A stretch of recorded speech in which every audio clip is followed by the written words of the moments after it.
नमस्कार। आइए बात करता हूँ आपकी कनिष्ठा उंगली के बारे में। कनिष्ठा उंगली ज्ञान की उंगली, भाषा शैली की उंगली, अच्छी याददाश्त की उंगली और जीवन में कितना आप अपनी चिड़चिड़ाहट पर कंट्रोल कर सकते हैं, इन सब बातों के लिए देखी जाती है। वर्तमान की स्थिति में मानसिक चिंताएं, व्यवहार के अंदर चिड़चिड़ापन, धन के लिए संघर्ष और गलत निर्णय से नुकसान होने के संकेत, ये सभी के सभी आपकी सूर्य इसकी बुध की उंगली पर, कनिष्ठा उंगली पर दिखलाई देते हैं। यहाँ बात करता हूँ आपकी सूर्य की उंगली के बारे में। सूर्य की उंगली का भी फर्स्ट पर्व, सेकंड पर्व, थर्ड पर्व सभी इन रेखाओं के द्वारा प्रताड़ित है, यानी राहु रेखाएं सभी पर्वतों पर लगातार लगी हुई हैं। फायदा क्या नहीं मिलेगा? विदेश यात्रा नहीं मिलेगी आपको वर्तमान में, जल्दी में। साथ ही साथ व्यवहार में क्रोध आ सकता है, किसी से लड़ाई झगड़ा झंझट हो सकता है, कोई शरीर के अंदर महिला संबंधी रोग हो सकते हैं।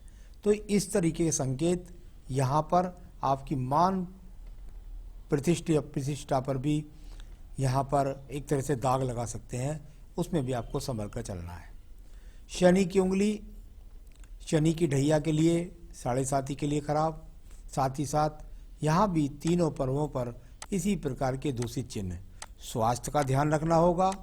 धन के आगमनों पर लगातार ग्रहण लगे हुए हैं, धन की मजबूत स्थितियाँ नहीं हैं, उनके लिए संघर्ष बना हुआ है और शरीर में रोग भी कुछ ना कुछ लगा हुआ है। तो ये तीनों स्थितियाँ यहाँ खराब। ज़्यादा शनि की ढैया और 7.5 में और ज़्यादा हो जाएंगी। यहाँ पर बृहस्पति की उंगली, संतान सुख सहयोग, साथ ही साथ पति सुख सहयोग, ईश्वर के प्रति आस्था। इस समय तीनों ही स्थितियों पर भगवान पर भरोसा नहीं रहे, ऐसी स्थिति हो सकती है। यहाँ पर पति के साथ लगातार वैचारिक मतभेद जबरदस्त तरीके से शुरू हो चुके हैं और संतान के प्रति उत्तरदायित्व में कमी या संतान अगर ऐसे में होने लगे तो हो सकता है कि जो अवर्षण हो जाए या कोई और स्थिति का सामना करना पड़ जाए। यहाँ बात करता हूँ आपके बुध पर्व के बारे में। जहाँ कनिष्ठा उंगली खराब थी, वहीं बुध पर्वत पर बहुत सारी आड़ी तिरछी रेखाएं लगी हुई हैं, यानी कि पूरे के पूरे बुध पर्व को यदि आप देखें तो जरूर मंगल पर्व से बहुत सारी रेखाएं प्रयास कर रही हैं, आप अपने आप लगातार प्रयास कर रही हैं, लेकिन जो आपकी आपूर्ति धन की है वो आपके खर्च को संभाल नहीं पा रही है। ऐसी स्थितियों को दिखलाने वाली ये आपकी बुध रेखाएं यहाँ पर है। यहाँ बात करता हूँ सूर्य के पर्व के बारे में। सूर्य के पर्व पर एक तरीके से अगर आप देखें तो किसी भी रेखा को सुरक्षित नहीं छोड़ रही हैं राहु रेखाएं, यानी सब पर राहु रेखाएं लगातार लगी हुई हैं। जहाँ उंगलियों पर थी वहीं पर यहाँ ये होता है व्यक्ति अपने सम्मान के लिए लड़ रहा है, ये होता है बहुत भागदौड़ करके संघर्ष करके अपनी प्रतिष्ठा बचा रहा है, ये होता है बहुत ज़्यादा मानसिक चिंताएं लगा रहा है। तो ये सब, और क्रोध भी आ जाए, आवेश आ जाए, ये सब स्थितियाँ यहाँ बहुत बुरी स्थिति में हैं। आपके अगर धन पर्व की बात करता हूँ, भाग्य पर्व की, भाग्य पर्व का भी पूरी की पूरी रेखाओं से यहाँ एक तरीके से प्रताड़ित रेखाएं हैं, यानी कुल मिलाकर एक दूसरे को काट करके रेखाएं। ये रेखा तो वो रेखा है जो बड़े बड़े लोगों से संपर्क कराती है, अच्छे खासे लोगों में आप बैठ रहे हैं, उठ रहे हैं, सबसे जानकारी है, पहचान है, ये सब चीज़ें हैं। परंतु जहाँ तक धन की बात आती है भाग्य की, तो भाग्य में अगर उन लोगों के पास से आप धन की अपेक्षा करें तो वो आपको नहीं मिलेगा। तो बड़े बड़े लोगों से संपर्क हैं, लेकिन यहाँ पर धन की बात करें तो वो उन पर राहु रेखाएं लगातार लगी हुई हैं।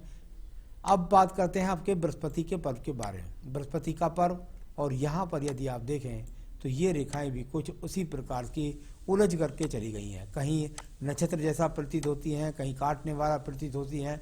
तो यानी कुल मिलाकर के जो बृहस्पति का सुख है, संतान सुख होना, पति का सुख होना, अच्छा वकील होना, ये सब स्थितियाँ भी यहाँ पर खराब ही मौजूद दिखाई देती हैं। यहाँ बात करता हूँ आपकी हृदय रेखा के बारे में। कितनी पीड़ात्मक हृदय रेखा आपकी कि पूरा का पूरा हाथ में अगर देखें तो 1 2 3 4 कम से कम 3-4 रेखाएं आपस में, हृदय रेखाएं आपस में हिलज करके चल रही हैं। उनमें से कुछ रेखाएं बृहस्पति पर्व से मंगल पर्व को भी गिर रही हैं। जब इस प्रकार की 3 से 4 रेखाएं, हृदय रेखाएं एक दूसरे से विलज करके चलें आपके मन के अंदर कितनी सारी पीड़ाएं हैं, कितनी सारी दर्द है, इस बात को दिखाती हैं। साथ ही साथ आपके स्वास्थ्य को भी प्रभावित करती हैं, पति के साथ खराब संकेतों के संकेत को भी दर्शाती हैं। मंगल पर्व कर्म का पर्व, मंगल पर्व कर्म का पर्व, और यहाँ से वो रेखाएं, और इसके अंदर भी बहुत सारे नक्षत्र बने हुए हैं। मंगल प्रथम पर्व मन का हिरास करता है, मन की आशाओं को छोड़ देता है, उम्मीदों को छोड़ देता है। फल मेहनत कितने कर रहे हैं उसका फल नहीं मिलता, अच्छा मकान नहीं मिलता, अच्छा लग्जरियस जीवन नहीं मिलता, साथ ही साथ मानसिक टेंशन बहुत ज़्यादा बनती रहती हैं। इतनी सारी जाल रेखाएं यहाँ पर बनी हुई हैं, यानी पूरे हाथ में लगातार जाल रेखाओं का प्रकोप जारी है। यहाँ पर इतनी सारी रेखाएं काटें, ये बढ़ बढ़ कर आगे चलकर तो बिना वजह की मुसीबतें आपके जीवन में आती हैं। अब बात करता हूँ तो ये जो रेखा है, ये वो रेखा है जो इसके अंदर फिर भी मेहनत करा रही है आपको, और मेहनत करके आप धन के स्रोत बना लेती है। तो सारी उम्मीदों पर आपकी हिम्मत जो है ना वो भारी है, आप हिम्मत फिर भी नहीं छोड़ती हैं, कर्म करती रहती हैं। अगर ये रेखा ना होती तो आपको बहुत ज़्यादा मुसीबतों का सामना करना पड़ता। आइए बात करता हूँ आपकी एक और जाल भरी रेखा, उसको बोलते हैं आपकी बुद्धि रेखा। पूरी की पूरी रेखाओं को देखें तो आपको राहु रेखाओं से डबलिंग रेखा, बुद्धि रेखा, कहीं काटने वाली रेखाओं से, कभी आड़ी रेखाओं से, कभी तिरछी रेखाओं से, कहीं खड़ी रेखाओं से, कहीं पड़ी रेखाओं से, कुल मिलाकर बहुत ज़्यादा बुद्धि रेखा को इतना काट दिया है कि आप समझ ही नहीं पा रही हैं कि मेरे जीवन की उलझनों को मैं किस प्रकार से सुलझा पाऊंगी। तो ये बहुत खराब स्थिति, और ये पूरा का पूरा मंगल पर्व क्षेत्र एक तरह से तलवारबाजी की रेखाओं से विद्यमान है, यानी जीवन में बहुत संघर्ष वाला ये हाथ मेरे सामने है। आइए बात करता हूँ चंद्र पर्वत के बारे में। चंद्र पर्वत जो मानसिक स्थितियों की मजबूती को दिखलाता है। अगर यहाँ देखते हैं तो यहाँ भी वही की वही स्थिति, इतनी सारी रेखा यहाँ पर हैं जो बताती हैं कि आपके जीवन के अंदर कितना मन व्यथित है आपका, कितना मन परेशान है आपका, इस प्रकार को दिखलाने वाली रेखाएं भी हैं। आज अब बात हो गई इसके बाद क्या है अच्छी रेखाएं। आइए बताता हूँ क्यों इन सारी रेखाओं पर आप विजय दर्ज कर लेती हैं। आपके पास व्यावसायिक रेखा को देखिए, डबल डबल कवरेज रेखा के रूप में व्यावसायिक रेखा शुक्र पर्व से निकलती है, यानी संसाधनों के प्रति संघर्ष करने की ये डबल डबल रेखाएं चलती हैं। तो इससे होता क्या है कि आपकी कैसी भी स्थिति है आप उसमें धन तो निकाल ही लाती हैं। ये एक अच्छी रेखा का स्वरूप है कि आप 4 कदम आगे बढ़ेंगी तो जरूर 3 कदम पीछे आएंगी, लेकिन इतनी जबरदस्त ये वो रेखाएं आपके मंगल पर्वत पर, द्वितीय मंगल पर्वत पर खड़ी हैं कि ये व्यक्ति को जीत दर्ज कराने की रेखा है। मैं इन रेखाओं को बहुत मानता हूँ। ये द्वितीय मंगल पर्वत पर यदि रेखाएं खड़ी हो जाए तो इसको कहते हैं व्यक्ति बिल्कुल गहरे गड्ढे में से भी जा करके अपने आप को सिद्ध करके बाहर निकल आता है और अपनी जीत दर्ज करा कर हटता है। तो ये जीत की रेखाएं भी आपके पास हैं जो आपको आपके कर्म क्षेत्र में आपको विजय दिलाएगी, आपके साधन बनाए रखेंगी। भाग्य रेखा को देखिएगा, इसमें किसी दूर स्थान का, यानी कि हो सकता है आपके काम में आपको रोजाना भाग दौड़ करनी पड़े, कभी दूर दूर तक जाना पड़े, कभी दूसरी जगह सेवा करने के लिए जाना पड़े, इस तरह की कुछ स्थितियां यहाँ पर भाग्य रेखा भी है, उलझ कर चलती है लेकिन फिर भी आपका साथ देती है। परिवार के लोग भी आपके साथ लग जाते हैं, कुछ मित्र दोस्त भी आपके साथ लग जाते हैं, इसको इस प्रकार से आप बोल सकते हैं। तो ये यहाँ पर भाग्य रेखाएं फिर भी इन रेखाओं के ऊपर कवर करके जाती हैं, यानी कि साधन तो आपको बनता रहेगा, हाथ तो आप किसी के आगे फैलाएंगे नहीं, इस प्रकार की रेखाएं यहाँ पर हैं। मैं बात करता हूँ इसके बाद में आपकी अन्य रेखा जिसको बोलते हैं शुक्र पर्व। शुक्र पर्व और ये पूरा का शुक्र पर्वत यहाँ मार्वल्स रेखाओं से, यहाँ जाल रेखाओं से, यहाँ एक्स रेखाओं से, यहाँ पर दीप रेखाओं से बहुत बुरी तरह प्रभावित है। यानी पति के साथ सावधान, आपके जीवन के अंदर किसी महिला का चेप होकर के शुक्र पर्वत जब पीड़ित होता है तो स्वयं के चरित्र के लिए सावधानी, और दूसरे के लोग आपके चरित्र पर लाछन न लगा दें, आपकी गृहस्थी को ध्वस्त न कर दें, इस तरह के संकेत हैं।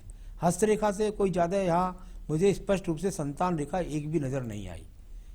यहाँ आपके किसी भी है दोनों हाथ में मुझे कोई स्पष्ट संतान रेखा नज़र नहीं आ रही है, इसलिए मैं उसके बारे में नहीं बोल पा रहा हूँ। तो संतान में भी आपको बाधाओं का सामना करना पड़ेगा, इस प्रकार को दिखलाती है आपकी संतान रेखाएं। यहाँ देखिएगा आपकी आयु रेखा और आयु रेखा पर हर कदम पर आड़ी तिरछी रेखाएं काटने वाली है। यानी कुल मिलाकर आयु रेखा तो है लेकिन आयु रेखा में लगातार संघर्ष बना हुआ है। इस बार को वर्तमान की स्थिति में आप जान सकते हैं। तो भाग्य आयु रेखा वैसे कुल मिलाकर 77 से 78 वर्ष है। तो बहुत ज़्यादा ये ओवरलोप कर रही हैं रेखाएं, ये कवरेज रेखाओं का काम करती हैं। जो ये रेखाएं यहाँ ये मंगल रेखा है, जो सबसे बड़ी बात यह है जिसके हाथ के अंदर मंगल रेखा वो सारी समस्याओं को जीत लेता है संघर्ष करके। तो संघर्ष करने की क्षमता प्राप्त करने वाली ये मंगल रेखाएं भी आपके पास हैं। ये तो हुआ आपका हाथ का पढ़ने का तरीका। अब आपको बताता हूँ सवाल का जवाब। आपने कहा मेरा अपना सैलून कब होगा। आपकी 26 साल की समय एज है और जहां तक मैं समझता हूं लगभग 27.5वें वर्ष से 28वें वर्ष से आपका सैलून होने की बहुत ज़्यादा संभावनाएं हैं। दूसरा सवाल है आपका मेरी विदेश यात्रा कब होगी। अभी कहीं से कहीं तक 5 से 6 साल तक ऐसा मुझे कोई योग दिखलाई नहीं देता जिससे मैं आपको कोई विदेश यात्रा बोल सकूं। मेरा आने वाला टाइम कैसा होगा। आपका आने वाला टाइम संघर्ष वाला है, लेकिन धन के आगमन लगातार बढ़िया बने रहेंगे। किस चीज़ के लिए संघर्ष होगा यह आपको मैं आगे बढ़ाने वाला हूँ। तो धन के आगमन तो आप लगातार प्राप्त करती रहेंगी, उसमें तो कोई भी दिक्कत आपको नहीं आनी है। आने वाले समय में धन के आगमन बने रहेंगे। अचानक धन की प्राप्ति कब होगी। चलिए देखिए मैं बताता हूँ। जब आपके हाथ की रेखाओं को देखते हैं तो बहुत जगह आयु रेखा से खड़ी रेखाएं, भाग्य रेखा से खड़ी रेखाएं अचानक निकलती हैं। इन रेखाओं को अचानक रेखाओं को जब राहु रेखा से होकर गुजरती हैं तो इनका फल होता है कि सुबह को आदमी सोचता है कि आज मैं 2 रुपये भी नहीं कमाऊंगा, लेकिन शाम को अचानक वो 5,000 4,000 रुपये कमा जाता है। तो कुल मिलाकर के इस तरह का आप सुबह कुछ जीरो सोचें और शाम तक आप 5,000 भी कमा जाएं, 2,000 भी कमा जाएं, 3,000 भी कमा जाएं। इस तरह के योग हैं, कोई बहुत बड़ा लॉटरी का योग एक साथ नहीं है। अगला सवाल है आपका मेरे पति के साथ कैसे संबंध होंगे आने वाले टाइम में। एक औरत हमारा पीछा नहीं छोड़ रही है। ऐसा संभव हो सकता है कि आपके जीवन के अंदर आपके पति से संबंधित ही कोई औरत आ जाए और वो आपके, क्योंकि शुक्र पर्वत ज़्यादा पीड़ित दिखाई दे रहा था, लेकिन विजयी रेखा इतने हाथ के अंदर है, आप विजय तो प्राप्त कर लेगी। लेकिन वर्तमान से लेकर के और मैं समझता हूँ 2 से 2.5 साल ये बहुत समस्या आपका सामना कराएगी, जिसमें आपको पति के साथ संबंध में खराबी का बहुत ज़्यादा सामना करना, साथ ही साथ किसी महिला से, किसी पुरुष से किसी भी तरह का बदनामी का योग, दिक्कतों का योग, टेंशन्स का योग, टेंशन देने का योग, इस तरह का योग यहाँ पर काफ़ी दिखाई पड़ते हैं। परंतु धन के आगमन आप बनाए रखेंगी। तो ये सब आपके हाथ के सवालों का जवाब बताया। कैसे आप उन पर विजय प्राप्त करें इसके लिए मैं बता देता हूँ। सबसे पहले तो आप अपनी बुद्धि को स्थिर कीजिएगा, मजबूत कीजिएगा, और इसके लिए एक बेहतरीन सा पन्ना आप मुझसे मंगा सकती हैं और इस उंगली में आप धारण करिएगा इसे। तो इससे ये बहुत सारी रेखाएं जो आलतू फालतू की हैं वो भी खत्म हो जाएंगी और बौद्धिक स्तर बहुत मजबूत हो जाएगा और रोगों पर नियंत्रण मिलेगा। तो पन्ना पहनना है आपको एक बेहतरीन सा। साथ ही साथ देवी कवच, दुर्गा सप्तशती का देवी कवच आपको नित्य अपनी पूजा में शामिल करना चाहिए। अगर आप सारी चीज़ों पर किसी औरत से पीछे छुड़ाना चाहती हैं, धन के साधन बनाना चाहती हैं, पति का सुख साधन चाहती हैं, संतान सुख चाहती हैं, तो आपको देवी कवच निरंतर अपनी पूजा में पढ़ना होगा। तो दुर्गा सप्तशती का देवी कवच पढ़ें। वैभव लक्ष्मी के व्रत रखिएगा जिससे आपका कार्य संसाधन और मजबूती के साथ आगे बढ़े। तो वैभव लक्ष्मी के व्रत रखिए, देवी कवच पढ़िए, पन्ना पहनिए। शनिवार के दिन, केवल शनिवार के दिन आप सुंदरकांड का पाठ भी अवश्य करिए। शाम के समय सुंदरकांड का पाठ भी आप अवश्य करिए। तो बस इतना कर लीजिए, फिर देखिए आपके जीवन में बहुत कुछ अनुकूल हो जाएगा। नमस्कार।